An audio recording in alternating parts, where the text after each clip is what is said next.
The place behind me probably has no significance to you whatsoever. Probably don't even know where I am. But today's date is May 16th, 2016. And as we go through our lives, there's dates that we remember. There's dates, anniversaries of celebration days, of different things like that, of when family members were born, the birth of a child. You know, we celebrate Christmas, 4th of July, different holidays we commemorate. For me and my family, May 16th sticks out. 5 years ago today, I lost my mother. 5 years ago today, my life changed completely. At that point, I had lost my father.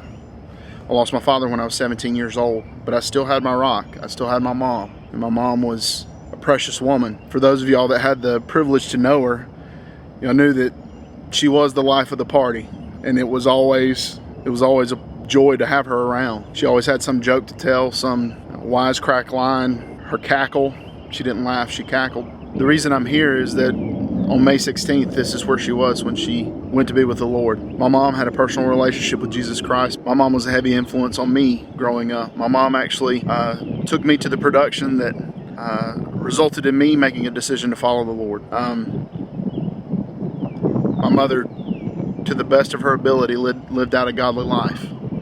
She fought tooth and nail to keep a roof over mine and my sister's head, sometimes working 4 jobs when my father had cancer. Days like today, though, you never forget. And I'll never forget the words that my uncle said to me when I got out of the car at about 10:30 on May 16th, 2011.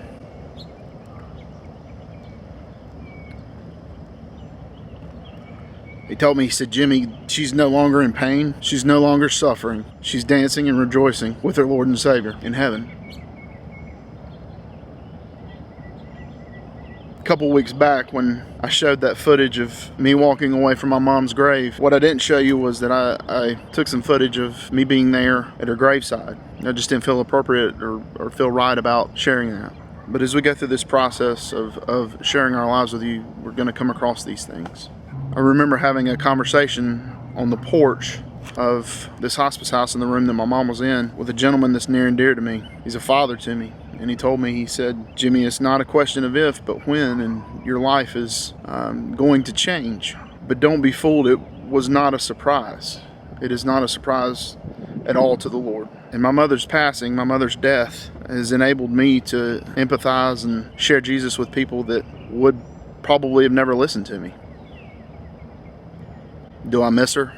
Yeah, I do, because especially now in my life, the thoughts of would she be proud of me? She would have been grinning ear to ear at my wedding. She loved McKenna to death. The realities of family will never be the same. Even though loving and supportive, it will never be the same. The hard reality of she'll never hold my children, and the hard reality of those family moments that when you look to your left and your right and you see your mom and dad, I don't have that. So it's tough. It's hard. But it wasn't a surprise to the Lord, and He's used it in a great way. So all glory be to God. Because even though I don't have my mom or my dad, I know that my Father in heaven has sustained me, provided for me, equipped me with everything that I need. But she always joked. And I can hear her voice today ringing in my ears. She always had this phrase when we made fun of her. She'd always say, "Keep on laughing, you'll miss me when I'm gone."